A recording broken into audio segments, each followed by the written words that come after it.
Bien, buenas tardes a todos. Vamos a comenzar la séptima clase de la unidad temática Métodos Cuantitativos. Hola, profesor. Chicos, he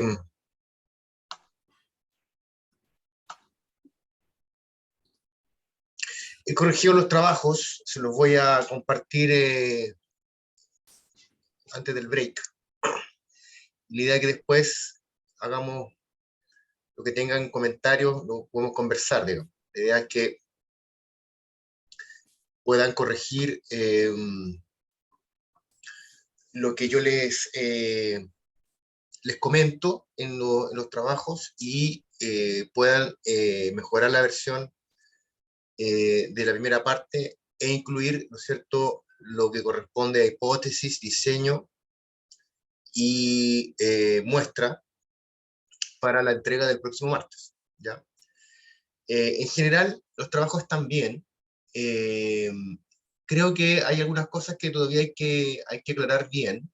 No sé si están tan claras, pero en general hay como tres cosas que yo creo que son importantes de resaltar. Primero, este curso, cuando planteamos esto de los trabajos, de hacer un trabajo de investigación, el trabajo de investigación no es un fin en sí mismo. Yo sé que muchos de ustedes eh, eligen un tema atractivo y en una de esas, ¿no es cierto?, podría ser la semilla de una futura tesis de magíster, pero lo que a mí me importa y lo que nos convoca en esta unidad temática es la forma, ¿ya? No el fondo de los trabajos, es la forma, es la metodología, es cómo ustedes ponen en práctica los distintos tips que yo les voy dando a lo largo del curso y cómo van aplicando también la metodología de investigación, que es la metodología estándar, la que se utiliza, la que ustedes tienen que utilizar cuando realicen sus tesis. Y no solo las tesis, cualquier investigación científica, cuantitativa, tiene estas características, ¿ya? Entonces, eso sería la primera observación, que siento que muchos de ustedes están a veces muy enfocados en el tema, y la verdad es que no es lo importante es la forma, es la metodología, es cómo ustedes se enfrentan a ese tema que puede ser muy diverso, como ustedes vieron ayer, desde, no sé, pues efecto de la alimentación en enfermedades hasta capacidad de innovación en hidrógeno verde y pasando por un montón de otros temas eh, que son todos de alto interés, pero que en el fondo lo que a mí me importa es cómo ustedes aplican la metodología. En segundo lugar, cuando hablamos de las limitantes están relacionadas básicamente a la metodología que ustedes van a utilizar. Y sobre todo al alcance, ya está muy relacionado con el alcance y obviamente con el diseño de investigación. Entonces, hay varios que tienen que pulir más el tema de las limitaciones, porque las limitaciones están asociadas al tema metodológico, ¿vale? Lo más probable es cuando ustedes hagan el segundo trabajo, cuando, por ejemplo, tengan que plantear el diseño de investigación, ahí van a aflorar las limitaciones más claras. Y en tercer lugar, cuando hablamos de alcance, recuerden que el alcance era la conclusión del trabajo 1. Era a partir del planteamiento del problema y de la análisis del marco teórico, uno concluía, ¿no es cierto?, con qué tipo de alcance era el que iba a tener la investigación. Desde exploratorio hasta explicativo, pasando por los descriptivos y los correlacionales. Ahí todavía siento que falta más claridad. Y yo recomiendo que cuando ustedes hagan el trabajo 2 y el final, traten de ir siguiendo las clases, las slides, porque ahí están los principales conceptos que ustedes van aplicando cuando yo les pregunto, y obviamente se va enseñando por la rúbrica, ¿vale? El trabajo 2 ya tiene rúbrica, está en el campus virtual, ustedes lo pueden utilizar, y con eso ustedes no tendrían problema. Dicho esto, vamos entonces a entrar a la segunda parte de la unidad temática, que tiene que ver ya con el trabajo con datos, ¿ya? El trabajo con datos. Hasta ahora hemos ido preparando la escena. Si uno lo quisiera hacer, la analogía es como con la cocina, como que hasta ahora hemos ido comprando los ingredientes, pensando en lo que vamos a cocinar, pensando que vamos a cocinar, consiguiendo los ingredientes, ¿no es cierto?, las dosis justas, ojalá los ingredientes de la mejor calidad posible, Y ahora vamos a ponernos mano a la obra, vamos a empezar a cocinar. Yo creo que el primer tema que vamos a ver hoy y lo seguiremos viendo mañana, tiene que ver con la recolección de datos, con la recolección de información. Obviamente, cuando trabajamos con investigación cuantitativa, los datos son fundamentales, es nuestro combustible. Entonces, cuando hablamos de recolección de datos, la pregunta que se asocia rápidamente es, bueno, ¿cuáles son las fuentes de datos donde yo voy a obtener la información que necesito para contrastar mis hipótesis? ¿Ya? O sea, a esta altura ustedes ya tienen claro cuáles son sus hipótesis, tienen claro cuál es el diseño, incluso tienen claro cuál es el análisis y la muestra. Ahora vamos por los datos. Entonces, estos datos pueden ser proporcionados por personas, se pueden producir a través de observación, a través de documentos, archivos, bases de datos, etc. ¿Dónde se localizan esas fuentes? Obviamente en la muestra, ¿no? Cuando uno elige la muestra, bueno, esa muestra en la que, por ejemplo, yo voy a encuestar es ahí, esa es la fuente de información. Por eso es tan importante el marco muestral, ¿se acuerdan lo que vimos en la clase de ayer? Porque es esa muestra donde yo voy a ir a buscar la información. Lo otro que es importante considerar es con qué medio, con qué método, con qué instrumento voy a recolectar los datos. Y aquí, dependiendo del diseño y del alcance de la investigación, uno puede utilizar uno o varios métodos para obtener la información. Lo importante, como veremos hoy día, ese método o métodos tienen que tener tres características. Tienen que ser confiables, tienen que ser válidos y tienen que ser objetivos. Algo vimos de validez cuando, ¿se acuerdan? Vimos la clase pasada, no, la clase de la semana pasada, jueves pasado, los diseños experimentales, ¿se acuerdan? Cuando uno hace un experimento, uno le pedía al experimento validez interna y externa. Interna en el sentido de que los resultados que se obtenían tenían que ser coherentes con los marcos teóricos y con evidencia previa, y validez externa en el sentido de poder extrapolarlos a toda la población. La última pregunta que uno tiene que hacerse cuando uno está hablando, ¿no es cierto?, conversando con la recolección de datos es, ¿cómo los voy a trabajar? ¿Cómo los voy a almacenar? ¿Cómo los voy a preparar? De tal manera que me pueda permitir responder o alcanzar, ¿no es cierto?, los objetivos planteados en el problema de investigación. Todas estas cosas son súper importantes y en el fondo lo que uno va generando es un plan, el plan de investigación, ¿vale? Este plan tiene cuatro elementos. Tiene cuatro elementos. El primer elemento, que lo veremos hoy día en detalle, pero que tiene mucha relación con la clase de las hipótesis de la semana pasada, miércoles de la semana pasada, hace una semana, tiene que ver con que yo tengo que claridad cuáles son las variables que yo voy a considerar. Y recuerden que las variables tienen dos definiciones, una definición conceptual y una definición más bien empírica, ¿no es cierto?, para cuantificarla, para poder medirla. Entonces, las variables, los conceptos, los atributos de esas variables que yo voy a medir tienen que estar clarísimos. Obviamente que esas variables están contenidas en las hipótesis, ¿no es cierto? Y recuerden que las hipótesis provienen de los objetivos del planteamiento del problema. Las definiciones operacionales, en el fondo, es lo que también es el segundo punto, ¿cierto? ¿Cómo yo operacionalizo las variables? Y acá aparece, ¿no es cierto?, el concepto de constructo. Yo voy a generarme un constructo para poder operacionalizar esa variable. Por ejemplo, si quiero, conceptualmente, yo sé lo que es la capacidad de absorción tecnológica de una empresa, pues yo tengo que generarme un constructo que me permita medir esa capacidad de absorción. Esa sería la operacionalización. Y para eso genero un constructo. Y lo veremos hoy día cómo se hace. Mario. Sí, escucha, disculpa que interrumpa la clase, pero tenía, que no quiero que se me vaya la idea. Tú hablaste de la secuencia, que es muy importante, estoy de acuerdo con eso. De primero, no sé, el alcance, la hipótesis y todo eso, pero tengo un serio problema con eso. Yo sé que lo podemos profundizar después del break, en la conversa que tengamos al trabajo, ¿ya?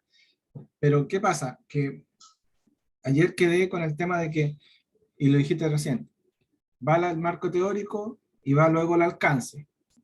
Y ahora dice que la hipótesis va sobre el objetivo. Todavía no entiendo bien eso. ¿Por qué te explico? Porque yo vi la información, vi la materia, vi los trabajos que mandaste los anteriores y en los dos que está el alcance y luego viene el marco teórico. Contrario a lo que, no sé por los demás, pero yo hice eso. Y contrario a lo que ayer decía en la clase, o sea, va el marco teórico y después el alcance. Entonces ahora, para no confundirme más con lo que vamos, no sé si va la hipótesis sale del objetivo, el objetivo de la hipótesis, el alcance de la hipótesis, esa secuencia ya me está costando. Entonces ahora como va sumando temas, voy a confundir más o no sé si hay una pauta para ordenar eso, porque de verdad me estoy perdiendo en ese sentido, no en la materia, sino en esa secuencia me estoy perdiendo. Vale, lo que pasa es que, a ver, uno hay que distinguir dos cosas. Uno es como cuando uno genera un informe, genera un trabajo, como ustedes mismos vieron en la primera clase, no todo se explicita, ¿vale? Y el orden incluso puede variar, de presentación. Y otra cosa es cómo uno metodológicamente va elaborando su investigación, ¿vale? Entonces tú puedes, obviamente, poner tu alcance en el capítulo 1, no pasa nada. Lo puedes poner en la introducción, no pasa nada. Lo que yo me refiero es cómo tú defines ese alcance, no cómo lo escribes, no dónde lo pones. No sé si me explico. ¿Cómo tú defines el alcance? Te hago la pregunta, Mario. ¿Cómo tú defines el alcance de tu investigación? En base al objetivo, a lo que quiero lograr y hasta dónde voy a abarcar esa investigación. ¿Qué es Ya, lo que no? Se supone que el alcance me demuestra, y lo asocio a un proyecto también, hasta dónde va a abarcar ese proyecto, hasta dónde va a abarcar la investigación. Entonces exactamente. voy dejando al tiro afuera lo que no va y después en otro lado. Pero no tengo claro lo que no voy a considerar y lo que sí. Ese es mi alcance, para mí. Exactamente. Por lo tanto, para poder tener el alcance, requiere primero definir tu objetivo. ¿Estamos claros? ¿Mm? Ya. Pero te falta una cosa. Aparte de los objetivos, tú tienes que agregar tu marco teórico. Tú no puedes definir tu alcance si tú no tienes un marco teórico o evidencia empírica previa o estudios previos que te digan, ah, este estudio es nuevo, entonces mi alcance va a ser tanto. Entonces, tú defines por eso cuando yo les decía la otra vez, el trabajo final, perdón, la conclusión del trabajo 1 era el alcance, porque ustedes tenían que primero hacer el planteamiento, definir los objetivos, ver hasta qué punto podían desarrollar un marco teórico y en base a eso, definir el alcance. Esa es la lógica. Tú no puedes definir el alcance sin haber leído nada, no tiene sentido. Pero, pero no es un trabajo, lo digo en general, no es un trabajo de investigación. O sea, ¿cómo Claro, voy a pero saber yo lo que hay antes de investigar? No puedo. no, a ver, pero, a ver, tú no partes de la nada, como tú investigas de la nada. Por Tú eso, yo partes sí tengo por eso. información previa. Es que ese es el punto, pero eso te lo expliqué en la primera clase, don Mario. A ver, estamos en la séptima. Mira, tú necesitas, cuando haces una investigación, generar un marco en el cual tú te vas a mover. Por ejemplo, un poco lo que le pasó a varios. Cuando ustedes avancen, ustedes van a tener que contrastar una hipótesis. Esa hipótesis ustedes la tienen que insertarse en un campo de investigación, en un campo de conocimiento. Por ejemplo, si tú trabajas el tema de capacidad de absorción, hay toda una literatura sobre capacidad de absorción. Si trabajas sobre eficiencia de la investigación y desarrollo, hay todo un campo de investigación y desarrollo de eficiencia. Si trabajas sistemas de innovación, hay todo un campo de sistemas de innovación. Uno no parte en la nada, uno parte en base a los marcos teóricos. Por algo estudiamos autores, por algo estudiamos teorías, por algo se elaboran teorías. La investigación en el campo de la innovación y del emprendimiento tecnológico dice relación con modelos que ya han sido construidos a lo largo del tiempo, a lo largo de los años. Y eso es lo importante, es como uno, en el conocimiento, donde uno finalmente encaja, donde yo me ubico dentro de un campo de conocimiento, de un tema en particular, donde me ubico. Si es un tema muy nuevo, que puede ser, donde hay poco estudio, donde hay pocas teorías, entonces tu alcance va a ser exploratorio. Tu contribución va a ser explorar qué tipo de variables podrían relacionarse para explicar un fenómeno. Si en la literatura hay un poquito más, por ejemplo, se podrían, por ejemplo, contrastar hipótesis, tú podrías tener un alcance descriptivo. Si ya hay cierta teoría validada en ciertos contextos, sería correlacional. Y cuando ya tú tienes muchas teorías que tú puedes contrastar unas de otras, ver distintas visiones, entonces tú puedes promover un alcance explicativo. Ahora, ¿Cuál es mejor o peor? Eso lo dije, no va con que sea mejor uno u otro.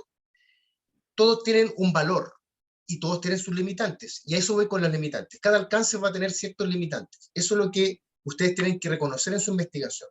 Pero todo tiene un valor, todo suma al conocimiento. ¿Vale? La investigación no es entrar a una cueva a oscuras y encender la linterna y ver qué hay. No, eso no es la investigación. La investigación, de alguna manera, tú partes de un conocimiento previo acumulado. ¿Me explico? Sí. Vale, entonces, siguiendo como para cerrar, digamos, para cerrar. Entonces, nosotros lo que hemos hecho en el curso es, primero, el planteamiento del problema. El planteamiento del problema tenía como elementos los objetivos, las preguntas de investigación, la justificación y las limitaciones. Marco teórico. Luego, con el marco teórico, ¿se acuerdan que yo podía reformular mi planteamiento? Luego, planteamiento más marco teórico, alcance. Una vez que tengo el planteamiento, el marco y el alcance, voy a mis hipótesis. Una vez que tenga mis hipótesis, voy al diseño de investigación. Y una vez que tengo el diseño de investigación, la selección de la muestra. Una vez que tengo la selección de la muestra, viene lo de hoy día. Cómo yo recolecto los datos para contratar mis hipótesis. Y como estaba explicando, ustedes cuando empiecen a recolectar sus datos tienen que elaborar un plan. Este plan tiene 4 grandes elementos.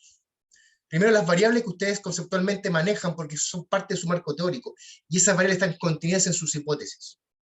Segundo, esas variables que están definidas conceptualmente tienen que ser definidas operacionalmente. Para eso tienen que generar un constructo. Tercero, tienen que tener una muestra con todas las características que vimos ayer, una muestra representativa, ¿cierto? Tienen que ahí, en base al diseño de investigación, decidir si es una muestra probabilística o no probabilística. Y en cuarto lugar, tienen que considerar los recursos que ustedes disponen. Cuando uno hace una tesis, el gran recurso es el tiempo, porque hay poco tiempo. Entonces ustedes acá tienen que considerar en su plan el tiempo disponible para poder realizar la tesis, que son, no sé, 8 meses o menos. Todo lo que tiene que ver con los apoyos económicos institucionales también tienen que considerarse en el plan, porque hacer una encuesta tal vez de campo puede ser carísimo y no es viable. Entonces, todas esas cosas son parte del plan. ¿Vale? ¿Está claro hasta acá? Cuando hablamos de la medición, ¿no es cierto? Lo que yo estoy tratando de vincular es conceptos abstractos, como lo dije ayer, ¿no es cierto? Por ejemplo, capacidad de absorción con indicadores empíricos. Cuando hablamos de medición es eso. Cómo yo, de alguna manera, utilizo indicadores que me permitan medir conceptos abstractos. Y ahí aparecen entonces los instrumentos de medición, que son los recursos que utilizo como investigador para poder registrar información o datos sobre esa variable que yo tengo en mente, que yo tengo considerada en mi investigación. Nicolás. Sí, profe, disculpe. Con respecto a los recursos disponibles, el tema del tiempo existe como no sé, como un marco regulatorio de decir, hasta aquí defino mi tiempo para recopilar los datos, o eso es lo de cada uno. No, eso depende de cada investigación. Cada investigación tiene sus propias dinámicas. Puede ser que en una investigación la recolección de datos sea muy rápida porque vas a usar información secundaria. En otra investigación, al revés, puede ser gran parte del trabajo sea estudio de campo y eso te lleve mucho tiempo. Entonces va a depender, no es que hayan así como tiempos predefinidos. Ya, okay. Ahora, respecto al instrumento de medición, requisitos. No cualquier instrumento me sirve, ¿vale? Y de hecho, cuando uno presenta su tesis o envía un artículo a una revista científica, uno tiene que de alguna manera demostrar todos estos requisitos. Primer requisito del instrumento, el instrumento con el cual yo voy a recabar información, voy a medir esa variable que que yo la tengo, esa variable abstracta, es la confiabilidad, ¿vale? La confiabilidad. Es el grado en que el instrumento produce resultados consistentes y coherentes al aplicarse al mismo individuo. Al mismo individuo. Es decir, si yo aplico una encuesta, las respuestas que me da ese individuo tienen que ser coherentes, ¿vale? No puedo tener, por ejemplo, una encuesta en donde sea inconsistente o incoherente consigo misma si estoy aplicándola al mismo individuo, ¿vale? Voy a poner un ejemplo bien burdo y bien actual, pero imagínense que hago una encuesta y lo que quiero ver es si la persona va a aprobar o rechazar la nueva Constitución. Entonces yo puedo hacer un set de preguntas indirectas donde yo podría dilucidar si va a aprobar o rechazar. Entonces, si en una pregunta sale a aprobar, en otra que rechaza, otra que aprueba, otra que tiende a la aprobación, esa incoherencia es la que uno tiene que evitar, ¿vale? Esa incoherencia es la que uno tiene que evitar. Entonces uno tiene que buscar primero la confiabilidad. Veremos un método cuantitativo para medir confiabilidad. Segundo es la validez. La validez es el grado en que el instrumento que yo elaboro mide lo que yo realmente quiero medir. Es decir, si tengo una encuesta para medir satisfacción del cliente, es satisfacción del cliente, no es sobre, no lo sé, cultura organizacional. Si yo estoy trabajando, midiendo, por ejemplo, ahí inteligencia, es de inteligencia, no es memoria. Esa es la validez. Y la validez tiene distintas partes. Entonces, hay una validez de contenido. Es decir, si el instrumento que yo estoy utilizando realmente es parte de ese dominio específico del contenido que yo estoy midiendo. La pregunta que tenemos que responder con el instrumento en esta validez es, ¿mi instrumento mide adecuadamente las principales dimensiones de la variable en cuestión? Veremos que una variable, más adelante, una variable tiene distintas dimensiones. Entonces lo importante es que mi instrumento mida adecuadamente las principales dimensiones. Esa sería la primera validez, validez de contenido. Segunda validez, o parte de la validez, es la validez de criterio. ¿Cuán válido es mi instrumento al compararlo con algún criterio externo que pretende medir lo mismo? ¿Vale? Entonces, de alguna manera me estoy comparando con otro tipo de forma de medir esa variable. ¿En qué medida? Entonces, la pregunta que respondo en este caso es: ¿en qué grado el instrumento que yo uso, comparado con otros criterios externos, mide lo mismo? Es decir, si se parece o no se parece los resultados que yo obtengo con los que se podría obtener con otro método. Con esto, entonces, ya llegamos al concepto del constructo. Yo muchas veces lo he dicho, pero ya ahora entramos a definirlo bien y a utilizarlo. Acá lo que necesitamos entonces es generar un instrumento y en el fondo lo que buscamos es pasar de lo teórico a lo práctico. Esa es como, yo diría, la definición así más simple de lo que sería como un constructo. El constructo, entonces, también tiene que ser válido en el sentido de que debe explicar el modelo teórico empírico que subyace a la variable de interés. El constructo es la variable medida y esa variable que está dentro de una hipótesis, dentro de una teoría, en el fondo. ¿Ya? Hay algunos autores que dicen que la validez del constructo tiene 3 etapas. Primero, que ese constructo establece y especifica la relación teórica entre conceptos. Es decir, está basado en la literatura. No cae del cielo, ¿no? Viene de una revisión de la literatura. A partir de la revisión de la literatura es que aparecen, ¿no es cierto?, las relaciones entre conceptos, y por lo tanto esa primera validez es la que tiene que tener el constructo. Segundo, se correlacionan los conceptos que yo estoy incorporando. Y la idea es que en ese constructo esa correlación se analiza cuidadosamente. ¿Vale? Y finalmente, se interpreta la evidencia empírica de acuerdo con el nivel en el que clarifica la validez de constructo de una medición particular. ¿Qué preguntas están asociadas entonces a esta validez de constructo? ¿El concepto teórico está realmente reflejado en el instrumento? En una encuesta, por ejemplo. ¿Qué significan las puntuaciones del instrumento? ¿Ya? Uno puede aplicar una encuesta a distintas escalas, lo veremos más adelante. Bueno, esas escalas, esas puntos significan algo. ¿Qué significan? ¿El instrumento mide realmente el constructo y sus dimensiones? ¿Por qué sí o por qué no? ¿Cómo opera el instrumento? En definitiva, ¿cómo aplico ese instrumento? ¿Cómo aplico en la encuesta, por ejemplo, si es una encuesta?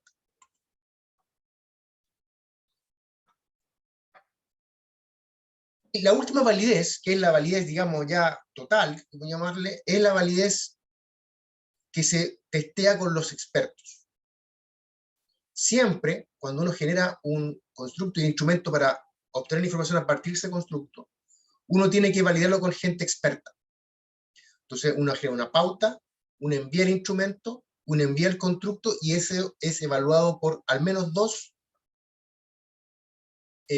jueces, dos expertos, ojalá uno teórico, uno metodológico, para que tengan una opinión respecto al instrumento.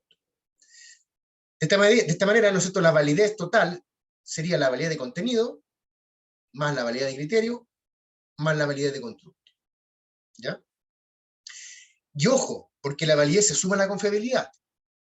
Y un instrumento puede ser súper confiable, es decir, puede ser súper coherente cuando se aplica a un individuo, pero no necesariamente pues, es válido.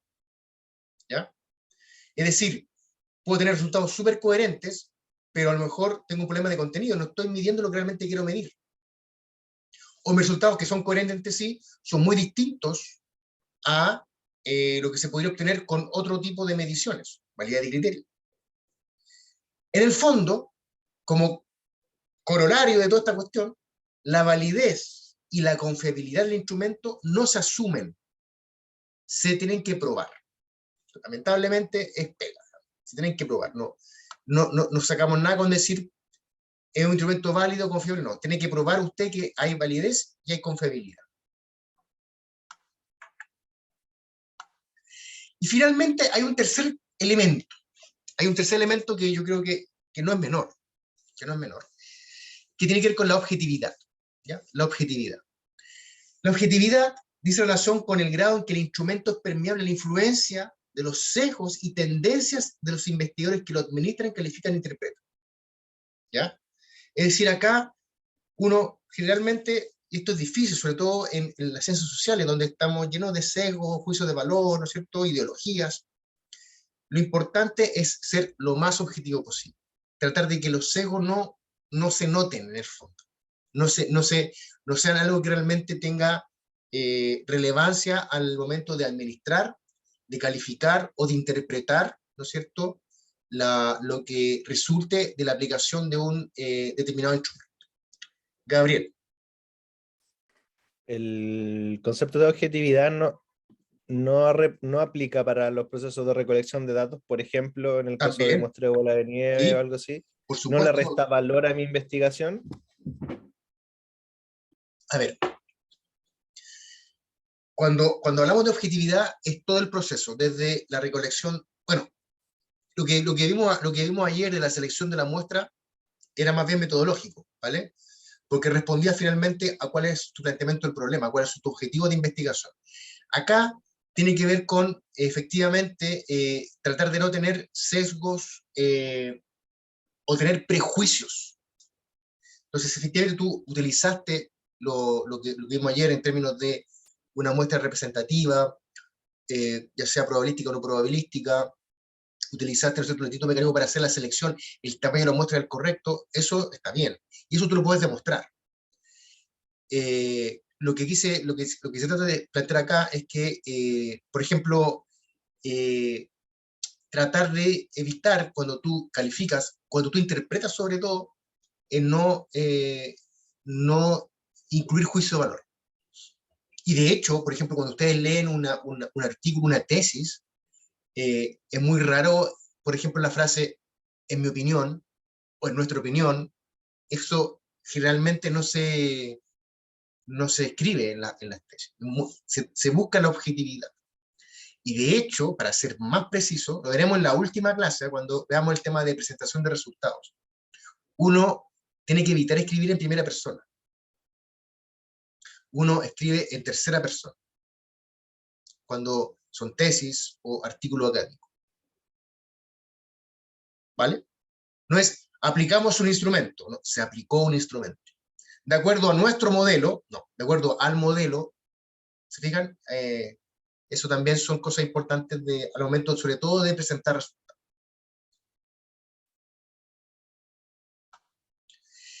Ya, vamos a hacer un pequeño ejercicio para medir confiabilidad.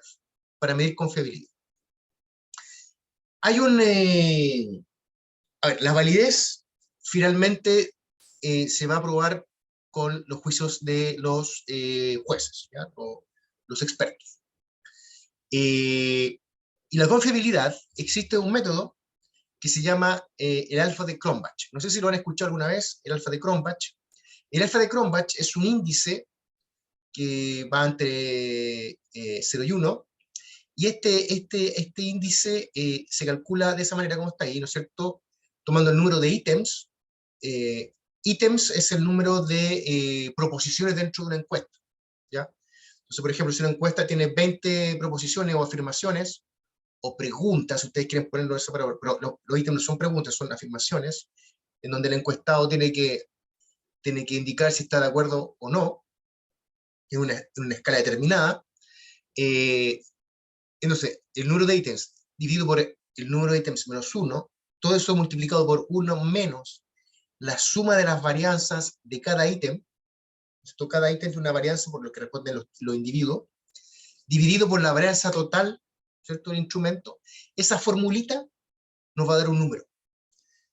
Y entre más alto sea ese número, más confiable es el instrumento. ¿En qué se basa este alfa de Cronbach? Se basa en las correlaciones.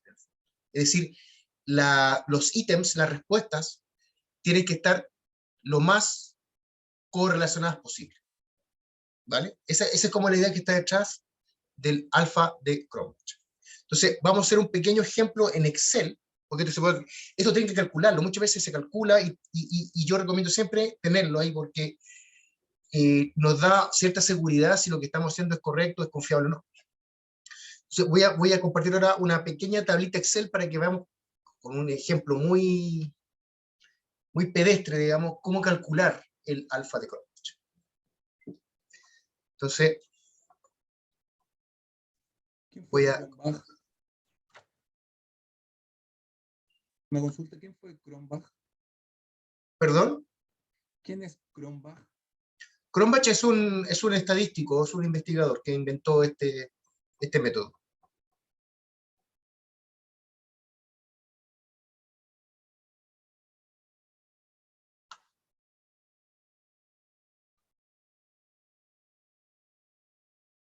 De un minuto.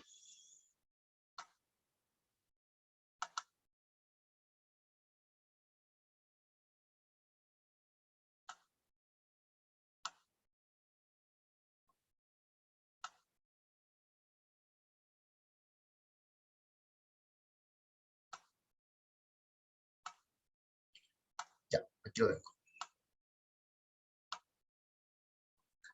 ¿Ven todo en mi Excel? Sí. Sí. Sí se ve. Ya, esto me lo generé esta tarde, ¿eh? Esto fue hecho así. Lo que hice fue, bueno, como que simulé una encuesta. Imagínense que vamos a hacer una encuesta y encuesto a 30 personas, ¿ya? Entonces lo ordeno del 1 al 30 los encuestados. Y la encuesta tiene en total 20 ítems, o 20 preguntas, o 20 proposiciones, ¿vale? 30 encuestados, y a cada encuestado le hago 20 proposiciones, 20 ítems. Las respuestas van a estar en una escala de Likert, que lo veremos más adelante. La escala de Likert va del 1 al 5, donde 1 puede significar muy en desacuerdo, 5 muy de acuerdo, el 2 en desacuerdo, el 4 acuerdo, y el 3 es como ni fu ni fa, ¿vale? Es como neutro. Generalmente la escala de Likert tiene 5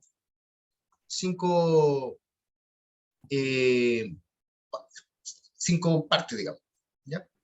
Entonces yo me generé así aleatoriamente respuestas del 1 al 5, en Excel hay una función, no sé si la conocen,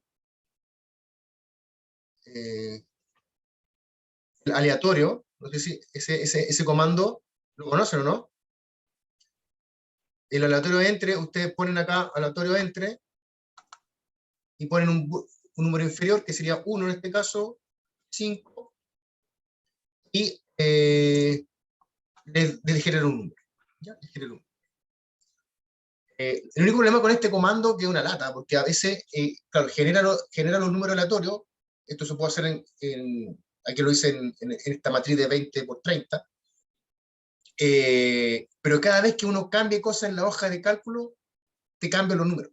Entonces, lo que hay que hacer es, una vez que uno genera los datos aleatorios, copiarlos y pegarlos inmediatamente como valores. Entonces así te queda ya la simulación y no sufre cambio. ¿Ya? Entonces fíjese que aquí está la formulita. Entonces, K, que es el número de ítems, en este caso es un número, ¿no? 20 ítems. Después tengo la varianza de cada ítem y es la suma de la varianza de cada ítem. Entonces fíjese que cada ítem sería como una suerte de, sería una columna, ¿no es cierto? Entonces, acá yo puse la varianza y pongo la formulita, pues la formulita de la varianza, que está ahí, ¿no es cierto? No sé si la ven, var P y el rango, ¿no es cierto?, que corresponda a la columna C. Y así para cada uno de los ítems. ¿Vale? Como la fórmula me pide la sumatoria, pues lo único que hago es sumar las varianzas de cada ítem. Entonces ahí tendría este numerador. Y luego, la varianza total del instrumento, o la varianza de la suma de los ítems, también se puede entender así, se hace como hacia el lado. Sumo todos los puntajes obtenidos por cada encuestado. ¿Se fijan? Entonces, 53 son los puntos que obtuvo el encuestado 1, 54 puntajes que obtuvo el encuestado 2. Todos estos, ¿no es cierto? Y a estos yo le saco la varianza. Sería la varianza de la suma de los ítems, o la varianza total, digamos, también se puede entender así. Y eso sería el denominador. Entonces, una vez que tengo el K, la suma de las varianzas de los ítems, perdón, la sumatoria de las varianzas de los ítems y las varianzas de la suma de los ítems, yo genero la fórmula, ¿no es cierto?, que está acá, y en este caso me da 0,41. ¿Ya? Cuando ya está esta tablita que se le puso acá, ¿no es cierto?, para hacerlo un poquito más específica. Cuando uno tiene rangos o alfas menores a 0,53, porque esto es una convención, la confiabilidad es nula. Entonces en este caso sería nula. Claro, como es un número aleatorio, puede salir cualquier cosa. En este caso es 0,04. Si les das entre 0,54 y 0,59, confiabilidad baja. Sobre 0,6 ya es confiable. Entre 0,66 y 0,71, muy confiable. Sobre 0,71, excelente. 1, perfecto, eso es muy difícil, que sea perfecto. Realmente 0,75 o 0,70 son las confiabilidades que uno alcanza con instrumentos que estén bien desarrollados. ¿Se entiende? Sí, profe. sí. Ya, yo esto creo que no lo subí al campo, pero lo voy a subir, pero esto es fácil. Lo pueden hacer ustedes mismos después como tareas, como estudio. Ya, volvamos entonces a la presentación. Entonces, ya saben ya cómo medir confiabilidad de un instrumento.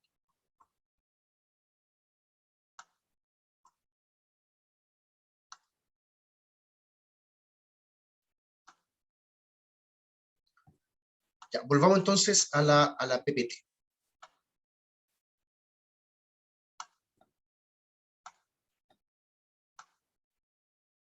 Ahí estamos, ¿cierto? Con el alfa de Cronbach. Ya, ¿qué otras cosas son importantes cuando estemos considerando la aplicación de instrumentos? no sé si ustedes están sospechando, pero como que yo tengo en mente encuestas. Como que no es que me gusten las encuestas, pero es como súper útil, como instrumento. Y se usa mucho en las tesis. Ya, lo otro que es importante considerar es la codificación.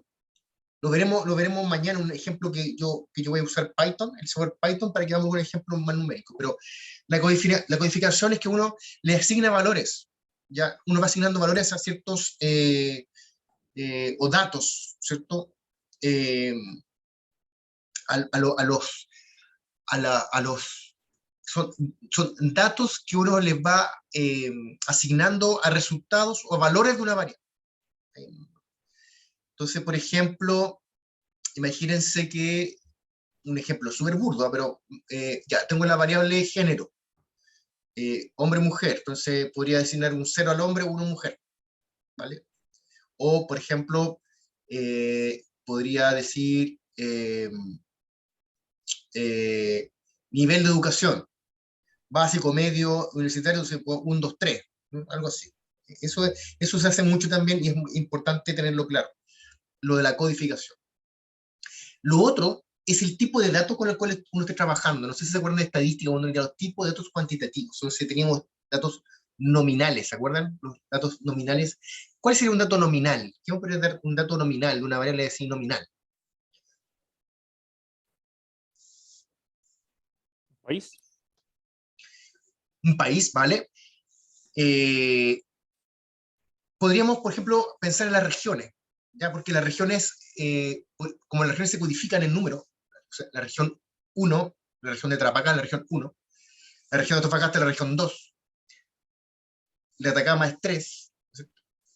Si bien en su momento tiene como un orden geográfico, como de norte a sur, pero con las nuevas regiones como que eso se perdió, ¿no es cierto? No hay un orden, en el fondo, de la asignación de números cuando uno trabaja con variables nominales, es solamente nominativo. O sea, si tengo hombre y mujer, pongo 0, 1, no es que el 1 valga más que el 0, no, sino que más bien tiene un carácter nominal. Por otro lado, tenemos las variables ordinales. ¿Cuáles serían las variables ordinales?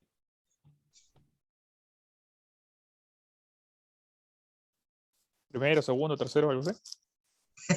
Ya, pero por ejemplo, un ejemplo concreto. ¿Cómo podríamos identificar una variable? Esta es ordinal.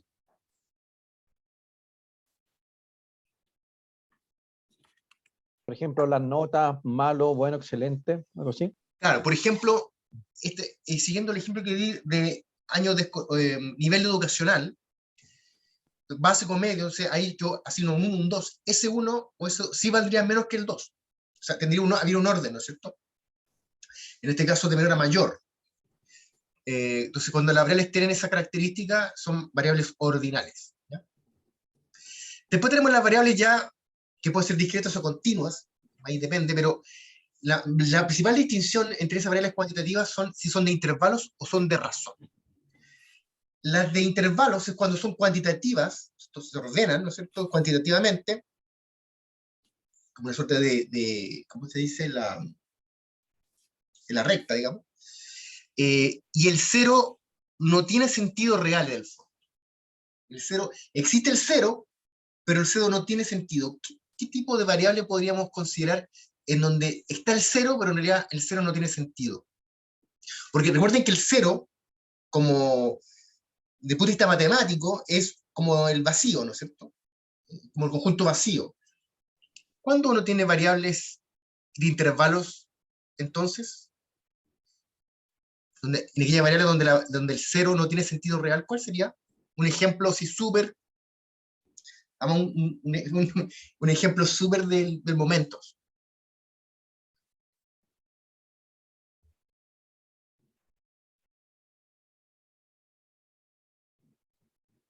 Como el horario, la hora puede ser. La hora, claro, las 0 horas, ¿sí? Buen punto, porque existen las 0 horas, exactamente. Ese 0 hora no existe, pues la medianoche, ¿no es cierto? Es justo entre medianoche y cuando comienza ¿no? O sea, cuando termina un día, empieza el otro. Como en frecuencia, ¿cachai? Como por ejemplo uso de, no sé, po, del computador al día. Cero es nunca, ¿o no? Claro, ¿Sería pero ahí nunca? tiene sentido, pero ahí tiene sentido. ahí tiene sentido.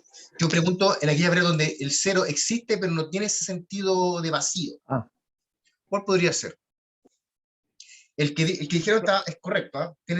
Porque claro, no existe el tiempo cero. O sea, que no haya tiempo.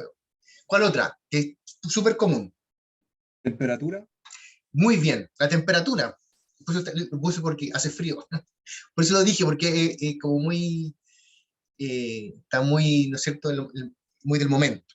Exactamente, la temperatura. Está la temperatura 0 grados, pero el 0 grados no significa que no haya temperatura, digamos. Es una forma de medirlo, ¿no? ¿Vale? Y al revés, tenemos las de razón, donde el 0 sí tiene sentido de vacío, digamos. ¿Cuál sería? ¿Qué ejemplos podríamos tener ahí de variables de razón?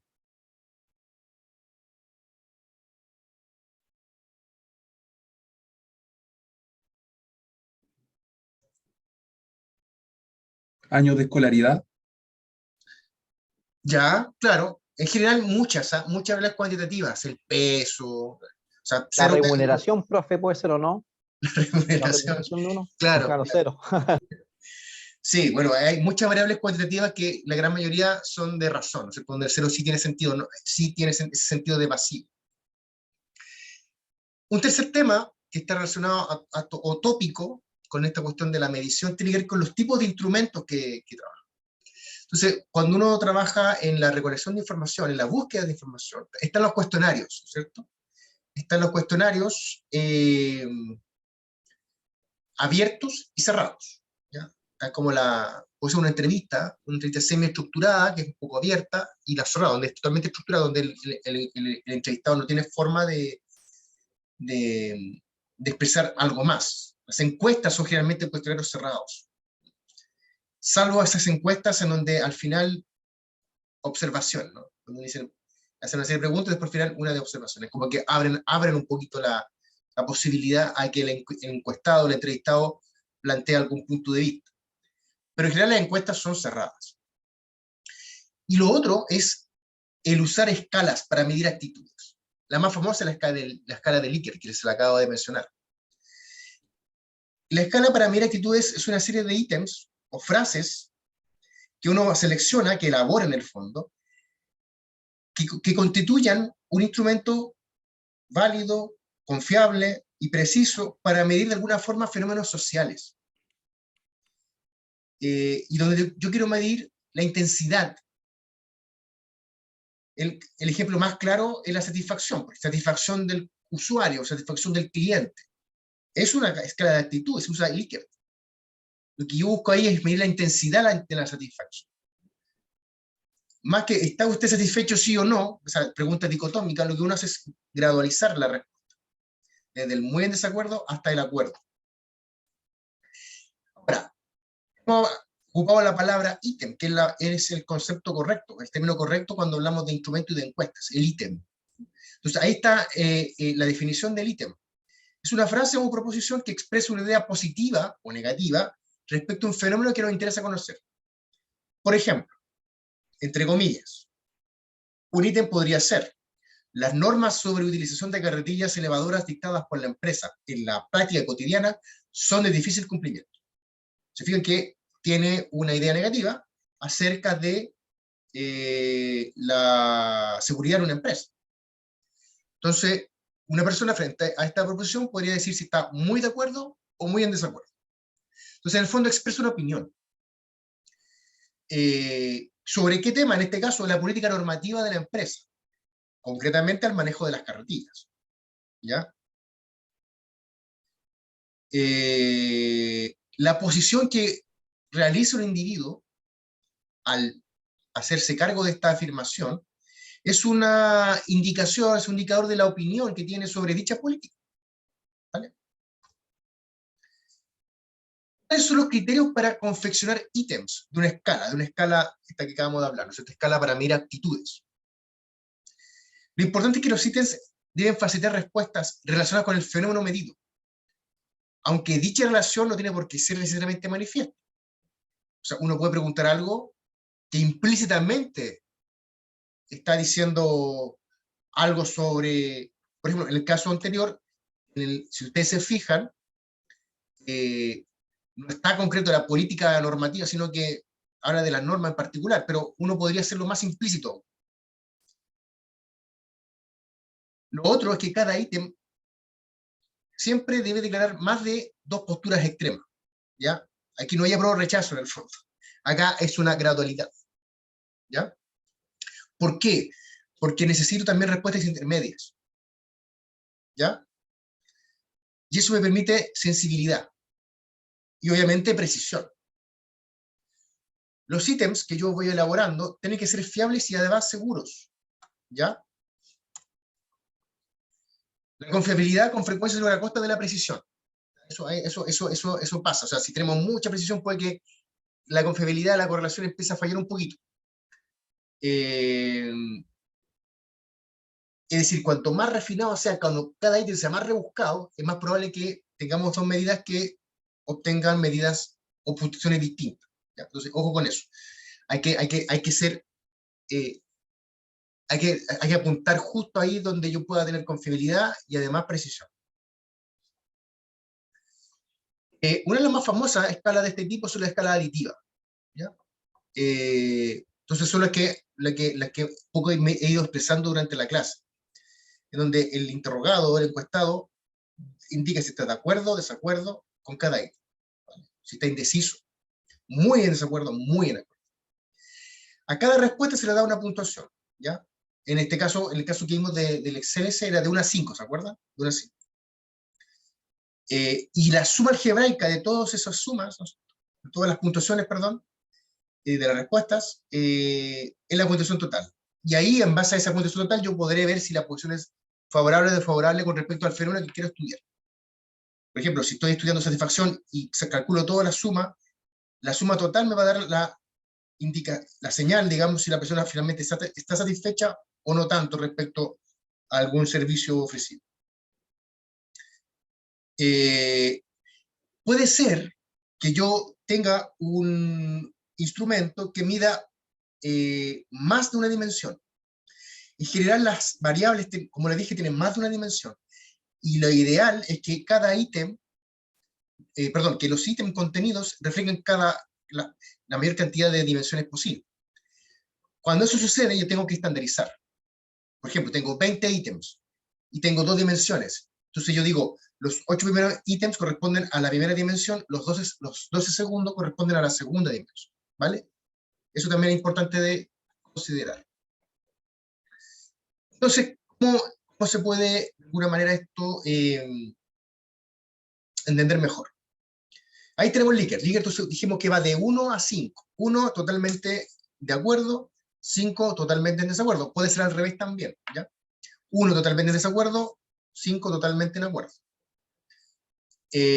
Como está arriba, si fijan en los monitos que están en esas caritas, a la izquierda, más a la izquierda, nada satisfecho, más a la derecha, totalmente satisfecho.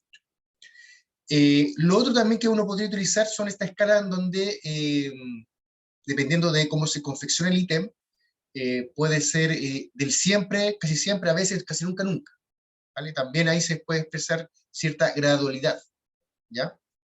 Cuando se quiere estudiar un fenómeno en particular. Algunos ejemplos. Estos ejemplos los tomé del libro. Yo, de todas maneras, les dejé en el campo virtual un material adicional de una colega, que ella es experta en metodología de investigación más cualitativa, sí, pero igual es experta, y ella, ahí en esa PPT hay más ejemplos de cómo pasamos de una variable, dimensiones, a los temas, y de los temas a los ítems, ¿vale? Pero estos ejemplos son buenos porque de alguna manera nos permiten entenderlo fácilmente cómo se van generando ítems. Imagínense que tengo la siguiente variable. Preferencia de actividad para salir con alguien del género opuesto.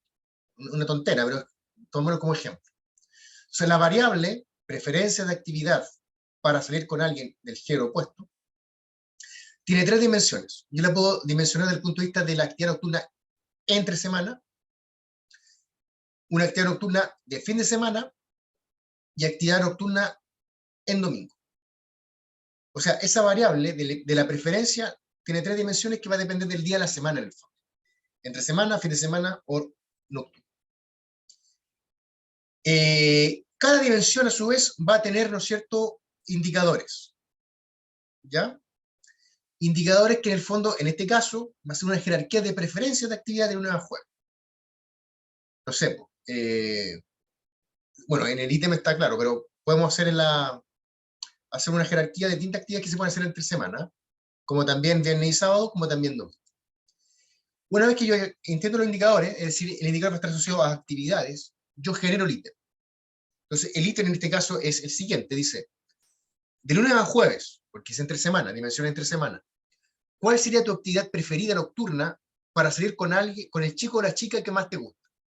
Marcar la que más te agrade. Entonces, hacemos la jerarquía, desde salir a cenar, ir al cine, ir a un bar, a una taberna, ir a bailar, ir a una fiesta privada, ir al teatro, a ver un concierto, pasar por un parque u otro. Luego, hago lo mismo, pero en vez de poner de lunes a jueves, viernes y sábado. Y en la última lo mismo, pero en vez de poner lunes, jueves, viernes y sábado, pongo domingo. Y ahí tendría un pequeño instrumento para medir la preferencia de actividad para hacer con alguien del género opuesto. ¿Se entiende? Este es un ejemplo bien simple, pero no sé si se entiende un poco cómo voy desde una variable y termino en un ítem.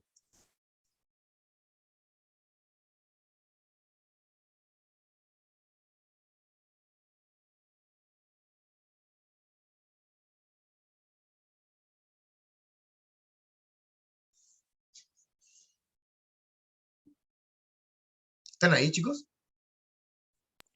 Sí, profe. Sí, Sí. yo se entiende. Veamos otro ejemplo.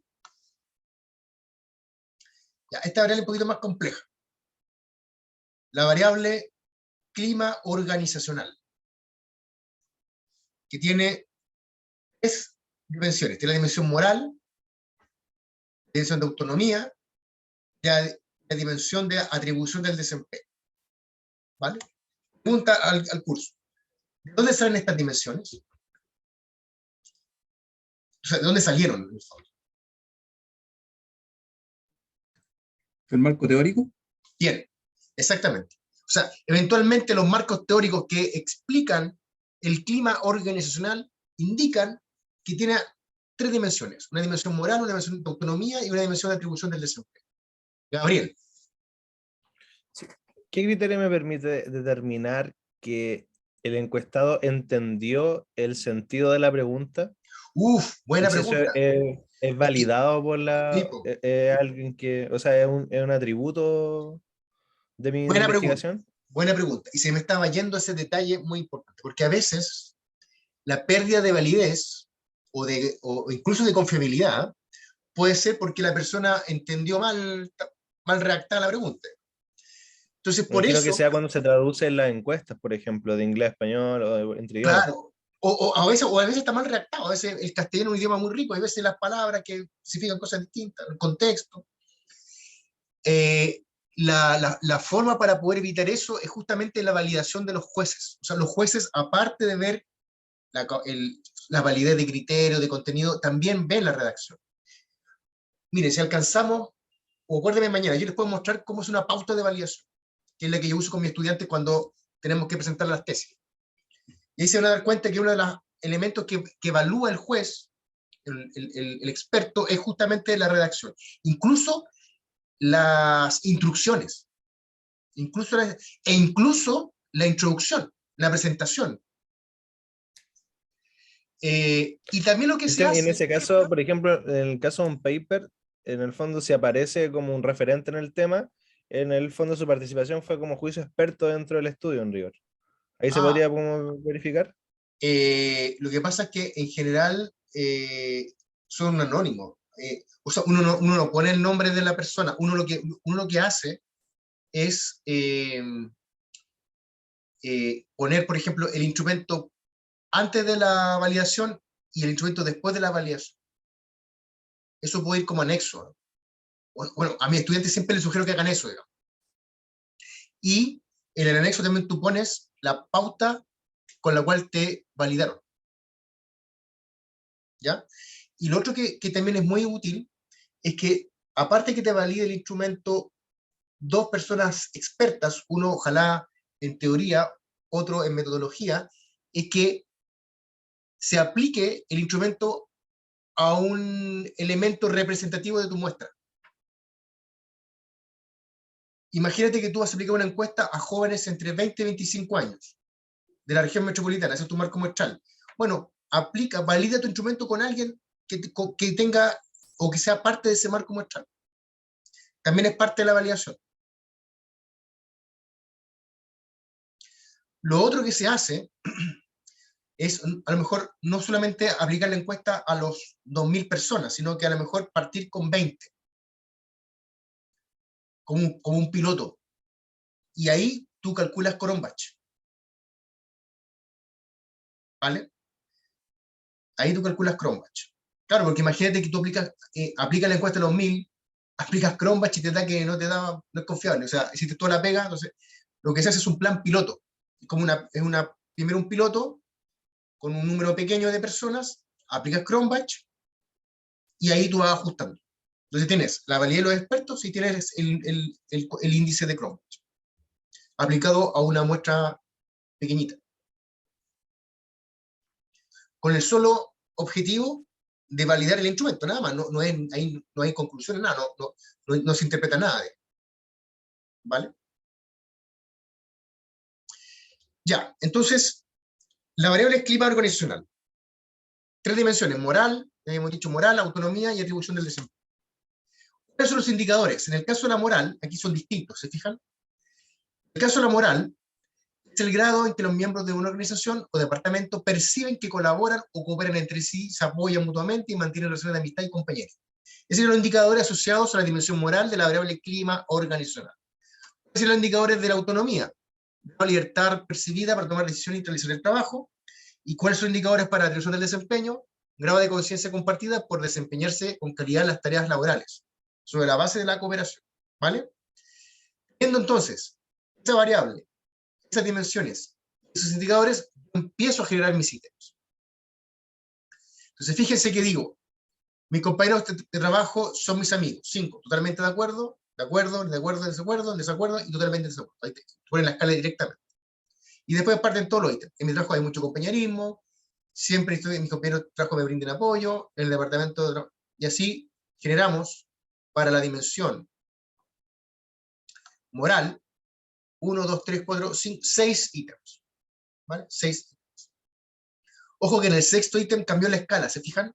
Ya no es totalmente de acuerdo a totalmente de acuerdo, cambió a total a ninguno. Entonces después hay que tener ojo cuando después uno tabule los resultados. Fíjese que en la dimensión autonomía hay solo 2 ítems. Y en la dimensión atribución también hay solo 2 ítems. Entonces, a esto me refiero cuando después tenés que estandarizar. Cuando tenés tus resultados, obviamente que hay 6 ítems que corresponden a una dimensión, 2 a la segunda dimensión y otros 2 a la tercera dimensión. O sea, cada dimensión está relacionada a un número distinto de ítems. Entonces eso cuando tú después sumas, tienes que ponderarlo.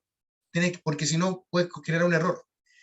El ítem, si una dimensión tiene 2 ítems, en el fondo cada ítem vale como un 50%. En cambio, si tuviera 5, valdría 20, entonces es menos. Entonces tienes que ponderarlo de alguna manera. ¿Se entiende o no? ¿Sí?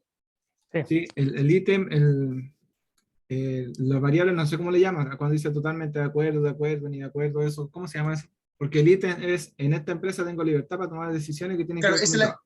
sí, buen punto. Esa es la escala de respuesta, que en este caso es una escala Likert. Esa es la escala Likert. ¿Ya? Y esa es estándar porque Sí, muchas aplicaciones usan esa y sí, tiene razón, porque a veces no es lo mismo, no es totalmente de acuerdo, sino conforme, qué sé yo, le cambian sí, eso. sí. Pero generalmente lo importante es que refleje gradualidad, que haya un punto intermedio, que haya una posibilidad de responder que sí y no, en el fondo, y que se refleje en orden. O sea, el 5 de acuerdo, el 1 totalmente de desacuerdo. O sea, que se mantenga así. Pero sí, es un estándar, es una forma de... Ahora, en este caso, fíjate que acá en el ítem metieron la escala, pero cuando uno genera la encuesta, uno lo puede poner al principio. Responda de la siguiente manera, donde el 5 va, y después ver en todo el ítem. Entonces, es un tema Sí, solamente de... aquí, en este caso, en este ejemplo, es solamente un tema de presentación. no es que tenga que ser así, no es que esté parte del ítem, no, sino que el ítem en la frase, en la proposición, digamos. Sí, porque en algunos sistemas incluso te colocan una cara, pero está el ítem. Pero Sí, es sí, carita sonriente, carita no, y dos, son sí. dos variables nomás, no son 5. Claro, bueno, que a ver, hay, yo también he discutido con otros colegas metodólogos, perdón, de que, por ejemplo, hay escalas de 4, Likert de 4 posibilidades. ¿Qué pasa con las 4 posibilidades? Que en el fondo, bueno, que todo tiene que ver con lo Puede que... empatar.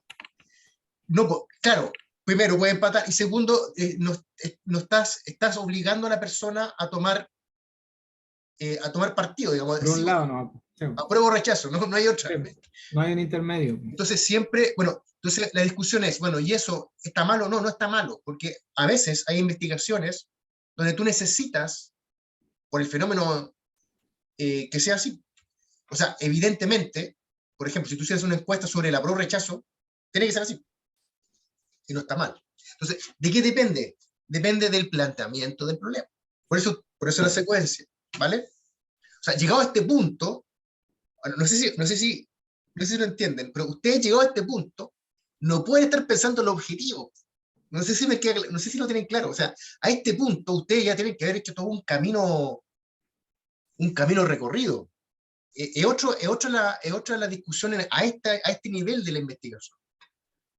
Entonces, por eso a veces, y de hecho pasa mucho en las tesis, de que los profes le dan muchas vueltas al planteamiento. Y ustedes pueden estar meses pensando en los objetivos, justamente porque una vez que uno ya lo plantee, ya a esta altura, claro, se pueden cambiar, pero no es lo óptimo, ¿vale? No es lo óptimo.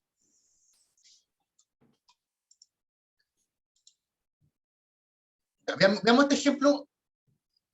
A ver, son las 8:10. Paremos los 10 minutos y seguimos con este ejemplo, que este está bueno, porque aquí vamos a tratar de desagregar de unos conceptos, cómo lo podemos llevar a un constructo. ¿Vale? Bueno, Bueno, 2020, nos vemos. ok. Ok.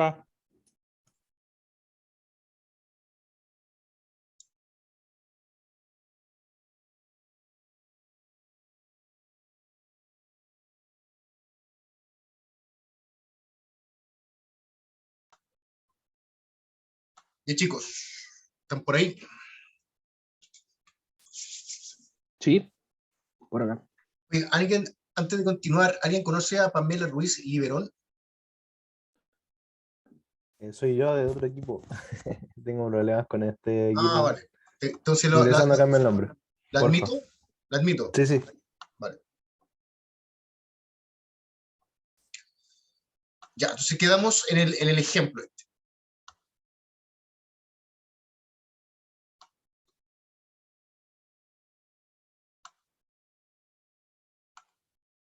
Ya, entonces esta es la definición de motivación laboral. La motivación laboral, ustedes entenderán, es una cuestión re difícil de medir. ¿Cómo medimos motivación laboral? Entonces, primero tenemos que partir por la definición conceptual. Entonces ahí está, de acuerdo a los marcos teóricos, que la motivación laboral es el proceso que activa, orienta, dinamiza y mantiene el comportamiento de los individuos hacia la realización de objetivos esperados de la organización. ¿Qué es lo que tengo que hacer entonces una vez que tengo esta definición conceptual? Tratar de identificar las dimensiones que componen esta definición. Entonces, por un lado tenemos que un proceso que activa, orienta, dinamiza. En segundo lugar, que mantiene el comportamiento de los individuos. O sea, es un proceso con una serie de elementos que activa, orienta, dinamiza, que mantiene el comportamiento de los individuos hacia la realización de objetivos esperados. Hay 3 dimensiones en uno: proceso, comportamiento, objetivo esperado. Entonces, las dimensiones yo podría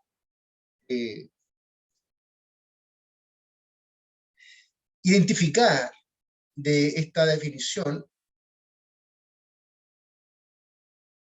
que la motivación nacional, o sea, activa el comportamiento, orienta el comportamiento, dinamiza el comportamiento y mantiene el comportamiento. Por lo menos 4 dimensiones que tienen que ver con la motivación laboral. La motivación en el fondo activa, orienta, dinamiza y mantiene el comportamiento de los individuos para el objetivo esperado de la organización.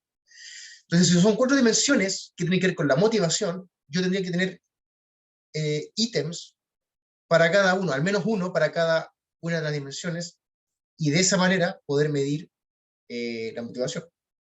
Si tuviera dimensiones sin ítems, estaría, ¿no es cierto?, dejando de considerar una dimensión, y por lo tanto no estaría midiendo correctamente el fenómeno. Es un poco la cuestión. Voy a ver otro ejemplo donde vamos a hacer un proceso más largo, ¿ya? Pero antes déjame terminar esta PPT porque no quería pasar por alto, ¿no es cierto?, lo que aparte de las encuestas, ¿cierto?, porque en el fondo uno tiene 2 fuentes de información, las primarias y las secundarias. Las primarias son aquellas que vienen, ¿no es cierto?, que uno va a la fuente primaria, va directamente a la persona, va directamente al elemento, ¿no es cierto?, a la unidad de análisis, está considerado. Pero existen otras formas de obtener información que son las de información secundaria, que son información recolectada por otros, a través de otras encuestas, bases de datos, etc.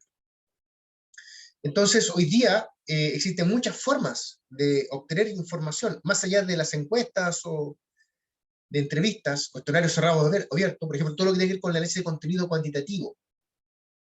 No sé si alguno de ustedes trabaja con eso, pero hoy día se recolecta mucha información de los tweets, ¿no es cierto?, de los comentarios en las redes sociales. Bueno, es una forma de obtener información. La observación pura y dura, digamos, también es otro mecanismo para recolectar información. Las pruebas estandarizadas, también es un mecanismo. Los datos secundarios, ¿no es cierto?, ir a bases de datos, ir a otra información recolectada por otros, que yo la utilizo para mi investigación. Y también todo lo que tiene con los instrumentos mecánicos, los sensores.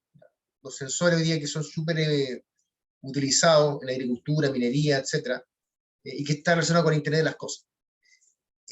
Más novedoso, pero también son posibilidades. Yo me acuerdo que había un tesista del MAGET que hizo un trabajo sobre agricultura de precisión. Y él utilizó información desde sensores en los predios agrícolas y empezó a trabajar, ¿no es cierto?, a partir de lo que era el Internet de las cosas. Entonces, hay de todo en el MAGET. También han habido ese tipo de experiencias. Ya, entonces, esta era la presentación de hoy, pero quiero que veamos el material adicional para que veamos algunos ejemplos más de cómo generar ítems. Deme un minutito.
Este es el material que yo les dejé en el campo virtual que ustedes pueden consultar y que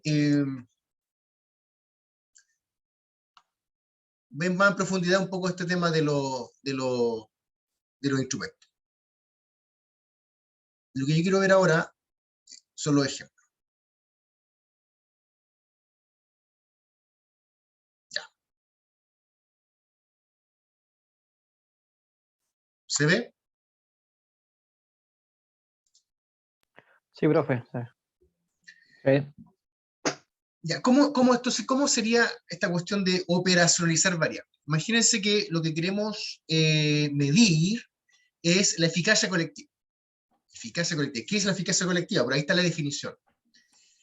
Creencia que un equipo tiene respecto a sus capacidades para desarrollar en conjunto tareas asociadas con el bienestar de los usuarios y enfrentar las carencias y exigencias del entorno para cumplir los objetivos y metas de desempeño.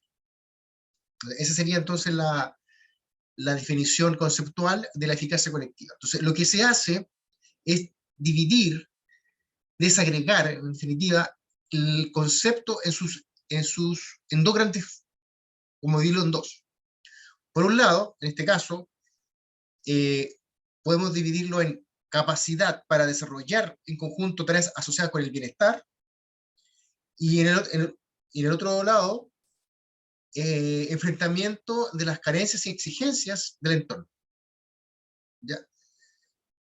Para cumplir con los objetivos y metas de desempeño. O sea, por un lado está el bienestar, y por otro lado están los objetivos y metas de desempeño organizacional. Entonces, hay como dos digamos, definiciones, o de la definición hay como dos partes. Una parte que va a lo del bienestar de los usuarios, y otro al bienestar, ¿no es cierto?, o sea, no al bienestar, sino al objetivo y meta de desempeño. A partir de la primera parte de la definición, de la capacidad para desarrollar conjunto tareas asociadas con el bienestar de los usuarios, yo puedo distinguir tres dimensiones.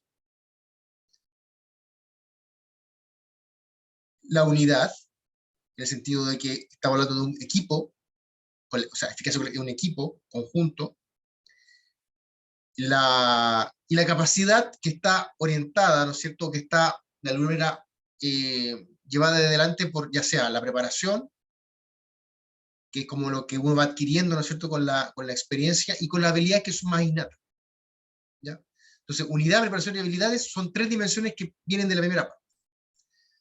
Por la segunda parte, tenemos que acá lo que tenemos es, para cumplir las exigencias, necesitamos esfuerzo, y además ser persistentes en el tiempo, ¿ya? Pregunta, ¿dónde sacan estas dimensiones? Bueno, estas dimensiones obviamente vienen desde la literatura. O sea, en alguna parte de la literatura tuvimos la posibilidad de distinguir, ¿no es cierto?, estas 5 dimensiones. Fíjense, bueno, aquí está en amarillo está lo que yo acabo de decir. Si están definidas las definiciones en la literatura y se estiman pertinentes, entonces se empiezan a tratar como temas. Posiblemente la unidad ya está tratado en la literatura. Y hay temas asociados a esa dimensión.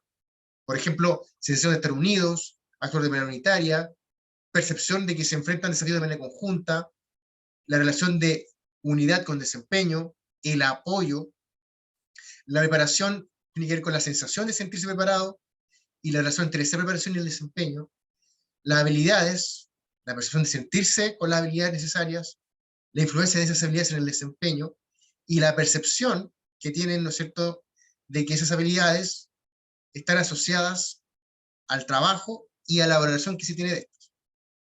Y así con cada una de las dimensiones, también esfuerzo y persistencia. Ahora, ¿por qué este paso intermedio? Porque muchas veces, cuando yo tomo la dimensión y la empiezo también a desagregar conceptualmente, me permite con más claridad ver qué tipo de ítem es el más adecuado para poder determinar si efectivamente estoy midiendo esa dimensión.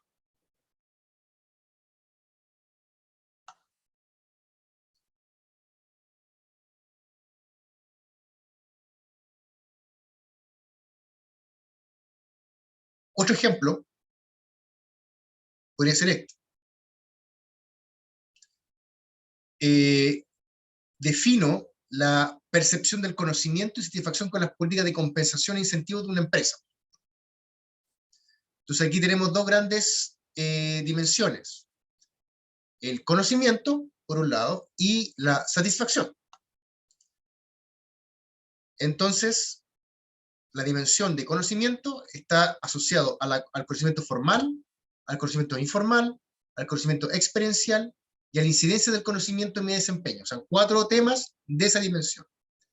Por el lado de la dimensión satisfacción, tendría sentimiento de satisfacción, percepción de equidad interna, percepción de equidad externa, percepción de alineamiento entre políticas de compensación e incentivos, cumplimiento de las creaciones de políticas, relación entre las políticas de compensación e incentivos, y la relación entre las políticas de compensación e incentivos, con el reconocimiento laboral. Es decir, la dimensión satisfacción tiene 1, 2, 3, 4, 5, 6, 7 temas. Este ejemplo es el que yo utilicé en la otra presentación. Este era el de la motivación laboral. ¿Se fijan? Yo llegué hasta acá.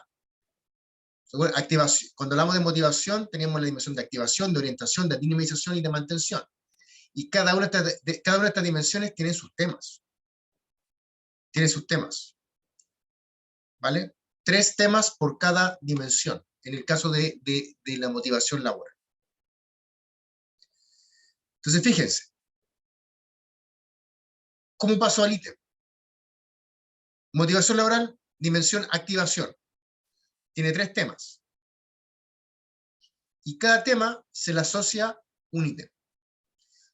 Entonces, ¿cómo sería el orden? Sería motivación laboral, dimensión activación del comportamiento de los individuos hacia la realización de objetivos esperados en la organización. Primer tema sería conducta abierta y manifiesta hacia el cumplimiento de los objetivos de la organización. Entonces, ¿cómo sería el ítem para ese tema? Mi conducta laboral está enfocada en cumplir con los objetivos de esta organización. 1, muy en desacuerdo. 5, muy de acuerdo. Por ejemplo, el tema 13, persistencia en el cumplimiento del objetivo. El ítem sería, soy persistente en el cumplimiento de objetivos de esta organización. ¿Muy de acuerdo o muy en desacuerdo? Nicolás, levantaste la mano.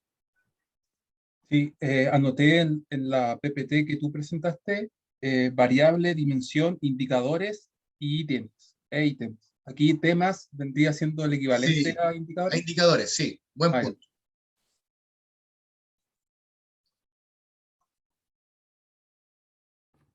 Entonces, fíjense que acá, en la otra dimensión, la dimensión de orientación, tiene 3 temas. Grado de atracción, expectativa y desempeño. Y a cada tema se le asocia un ítem. Que se fijan es solamente tratar de redactar, es hacer esa afirmación en donde el encuestado, ¿no es cierto?, tiene que ubicarse en esa escala de 1 a 5. Por ejemplo, el grado de atracción, se puede decir, me atraen los objetivos de la organización donde trabajo. Ese ítem me diría el tema de grado de atracción, de la dimensión orientación, de la variable motivación laboral. Mario.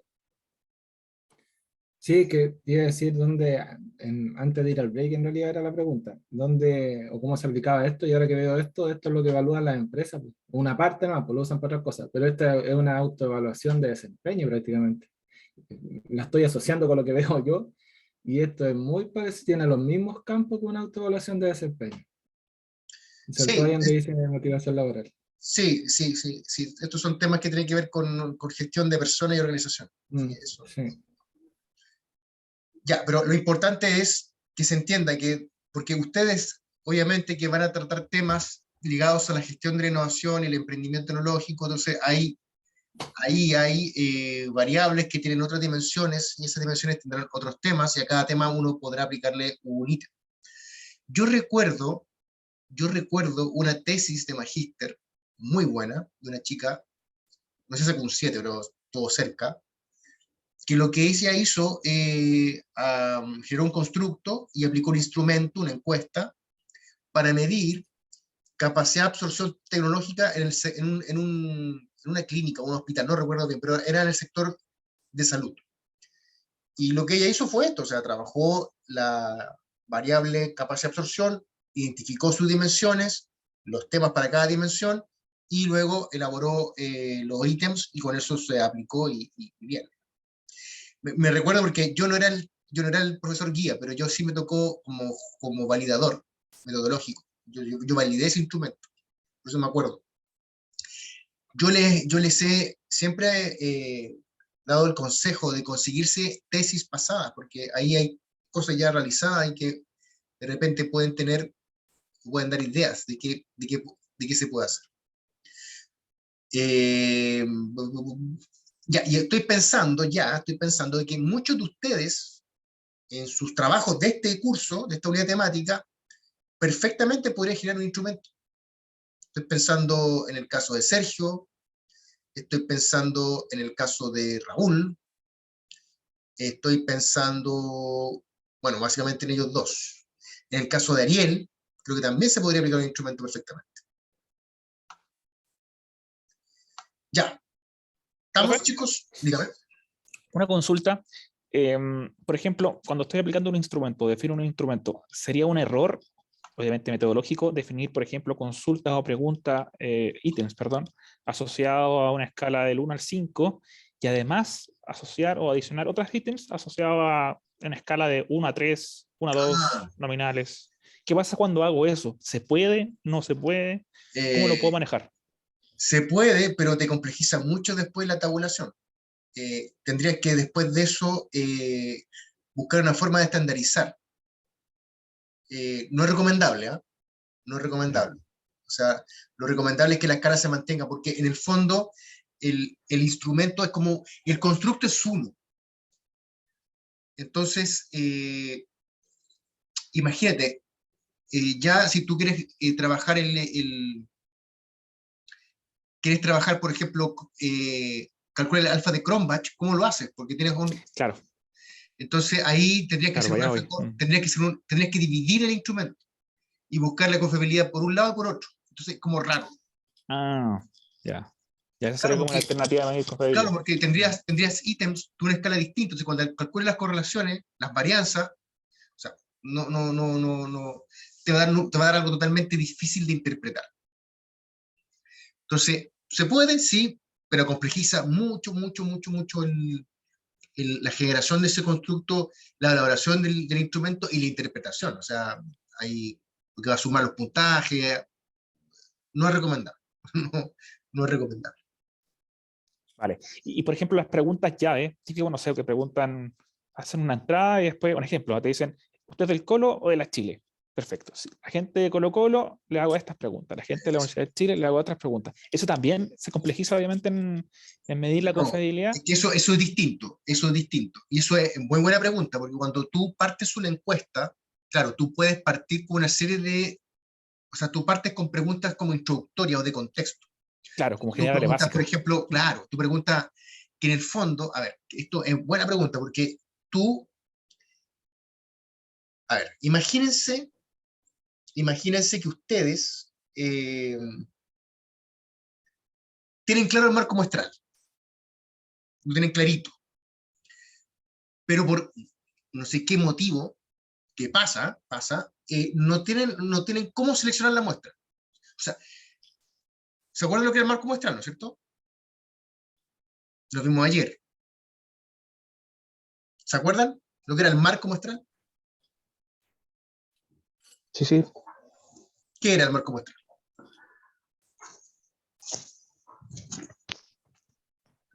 Con vuestras palabras. Tiene que ver ¿Qué era el con marco muestral? claro, donde se va a enmarcar nuestro universo y nuestra muestra, ¿no? Pero ¿a qué hacía hincapié el marco muestral? ¿Cuál es la palabra clave? Unidad de análisis.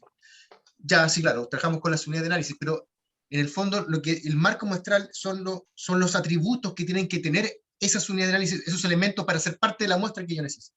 Ese es el marco muestral.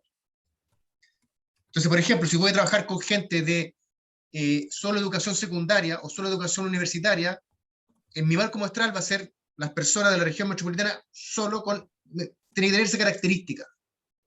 ¿Sí? Entonces, imagínense que ustedes tienen claro el marco muestral, pero por X motivos tienen problemas con la selección de la muestra. Entonces, ustedes pueden mandar un correo masivo y hacer una encuesta masiva y con las preguntas iniciales seleccionar la muestra. ¿Me explico, no?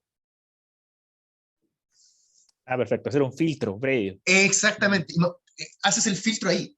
O sea, Claro. el instrumento, además, el acto de aplicar el instrumento te sirve para seleccionar la muestra.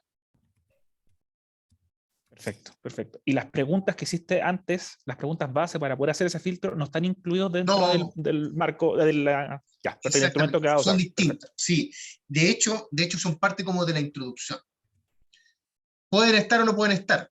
En el fondo, lo importante es que si tu constructo que mide, por ejemplo, satisfacción del cliente, son 20 ítems, esos 20 ítems tienen que estar.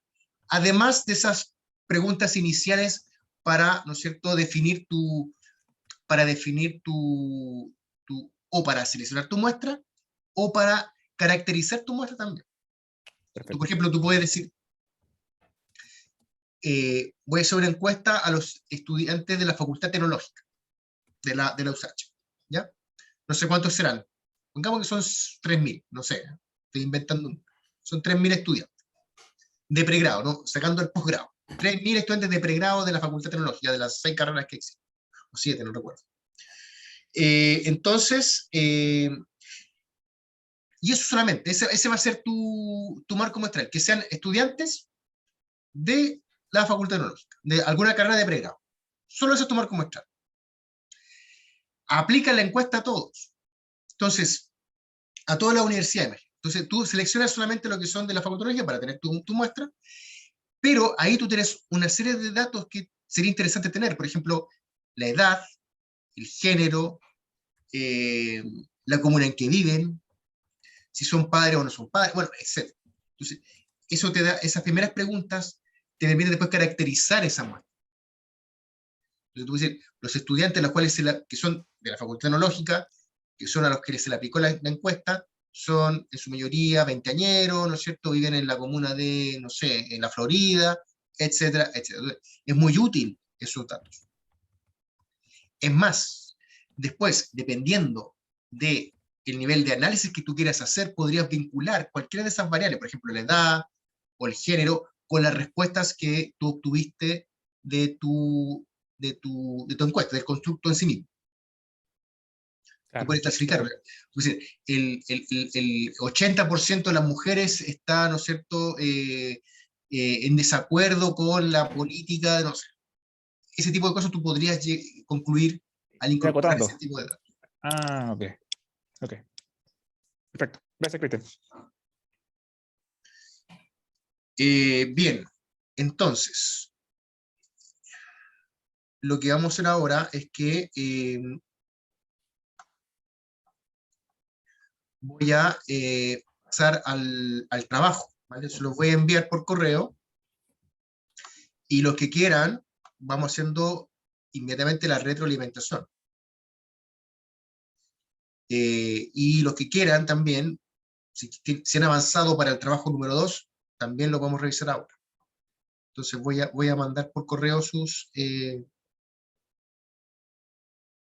trabajos corregidos.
¿Profe?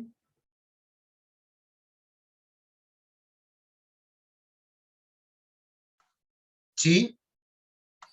En lo que va a mandar ahora sale de las observaciones cómo seguir para el otro. ¿O Sí, es eso lo conversamos, eso lo conversamos. Ya.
Ya, ahí envié todos los trabajos, entonces